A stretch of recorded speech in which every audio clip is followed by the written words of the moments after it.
is Dr. Jishe. He is now Senior Fellow and Director for Strategic Study and Deputy Director of the Center for Arms Control and Non-Proliferation Study in the Institute of American Study at Chinese Academy of Social Science. And he's the specialist in China arms control and disarmament. And he also spent many years, he spent over 2 years in total as a visiting scholar at the James Martin Center for Non-Proliferation Study in Montreal Institute of International Study. And also he has Belfer Center for in Kennedy School, Harvard University. And also he studied in the Center for International Security and Cooperation at Stanford University.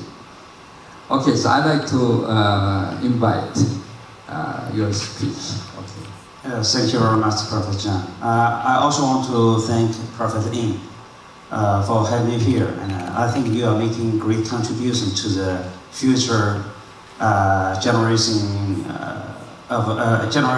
experts in nuclear issues to get them on board. My topic is denuclearizing the Korean Peninsula, possible roadmap. I'll talk about 3 issues. The first one is it's time to grab the last opportunity for diplomacy. And the second one is just to keep them on hook. And finally, some steps to be taken in the future.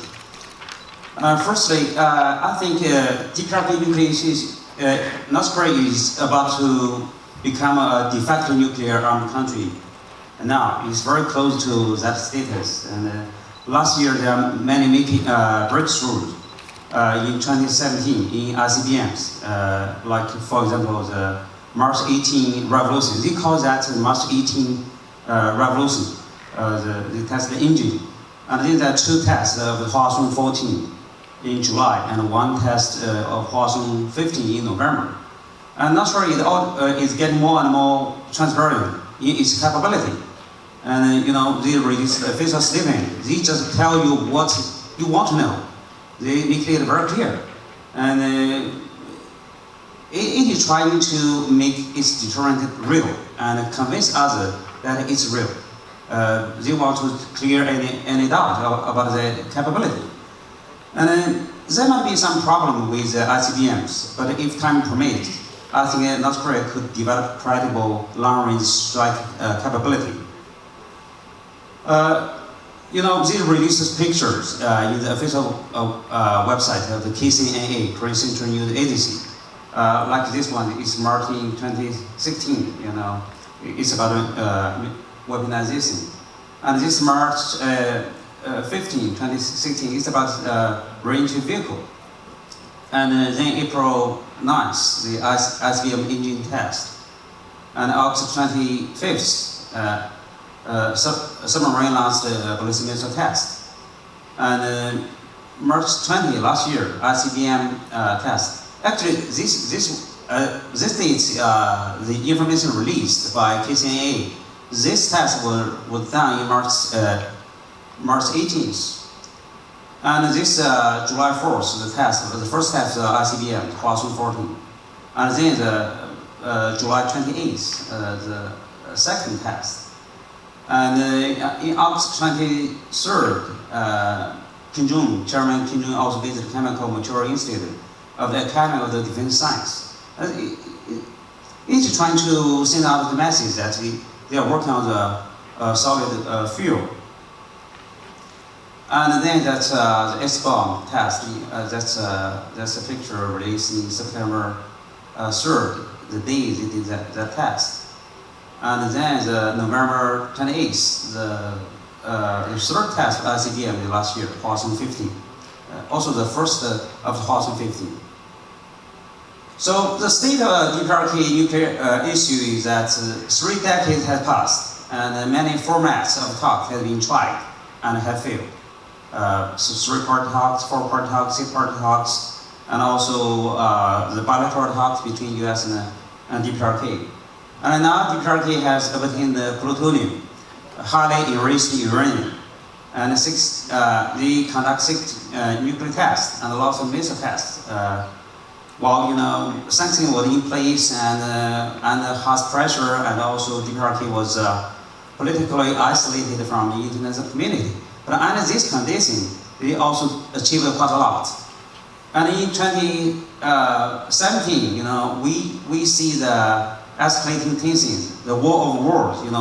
They nicknamed each other. And President Trump called Kim Jong-un as the little rock man. But Kim Jong-un returned with the mentally deranged daughter.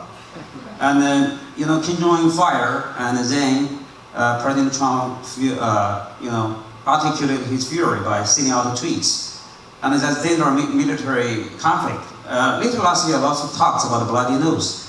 So I think that this issue is at a critical moment, and the window for diplomacy is narrowing, and the option left is not desirable. For example, a de facto nuclear armed country or sort of military conflict.